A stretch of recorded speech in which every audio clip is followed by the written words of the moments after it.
नमस्कार, मी बहार सूर्यवंशी. आता जवळजवळ 5 वर्ष झाले मी कोर्टाच्या पायऱ्या झिजवतोय. 2020 पासून केस टाकले माझ्यावरती.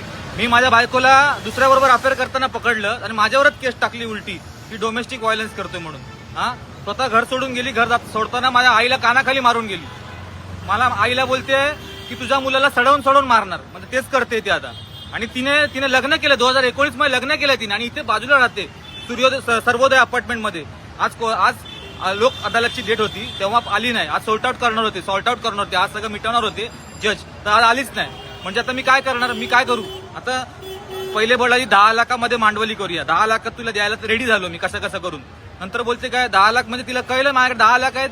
मग बोलते काय नाही 10 लाखात काय होतं, नाही 15 लाख. जेव्हा मेन करायला आलो मीटिंग तेव्हा बोलते 15 लाख घेऊन बसली. 15 लाख पाहिजे म्हणून. 15 लाख सुद्धा मी माझ्या आईचे दागिने वगैरे गहाण ठेवून 15 लाख पण अरेंज केले. तेव्हा काय बोलते मॅडम 15 लाख काय होतंय, 25 पाहिजे म्हणून. 15 लाख देणार असेल तर मी माझ्या मुलीला भेटून देणार नाही. मी माझ्या मुलीच्या शाळेत गेलो, माझ्या मुलीच्या शाळेमध्ये गेलो की भेटायचं मला. तिने याच्यामध्ये लिहिलं काय, तिथे ऍप्लिकेशन काय केलं की हा मुलीला मारतो म्हणून, ह्याला भेटून देऊ नका म्हणून. अरे मी करणार तर काय करणार, कुठे जाणार मी. कोर्टामध्ये पूर्ण तोंडात तोंड घातलेले फोटो दाखवले मी जज साहेबांना. तोंडात तोंड घातलेले फोटो पूर्ण बेडमध्ये पूर्ण कडलिंग करते पूर्ण डोळा बिया मारून पूर्ण असे बेशरम अवस्थेत फोटो काढलेले आहेत. ते सुद्धा दाखवले मी. तरी पण मला काय न्याय मिळत नाही. माझ्या विरोधामध्ये लागलेत. मेंटेनन्स हे लागलं मला. मी सोडणार नाहीये. आणि सरकार काय वाट बघतोय का मी सुसाईड करीन त्याचा, मी आत्महत्या करीन याचा सरकार काय वाट बघतोय का. हे महिला आयोग सगळं करून ठेवलंय. पुरुष आयोग का नाही केलं. पुरुष आयोग पण करा ना.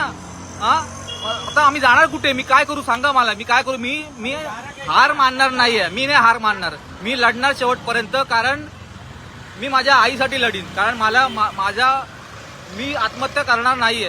कारण मला माझ्या आईला वृद्धापकाळामध्ये एवढं दुःख द्यायचं नाहीये. आणि मी हारणार नाहीये. मी शेवटपर्यंत लढणार आहे. आणि हिला मी दाखवून देणार आहे की मीच बरोबर होतो. म्हणजे तू स्वतः तिथे राहते, तिथे कंबाला हिल मध्ये जॉब करते, ती चांगली कमवते. माझ्याकडे कशाला पैसे मागते. ठीक आहे, सरकारकडे परत पोहोचवा हा व्हिडिओ.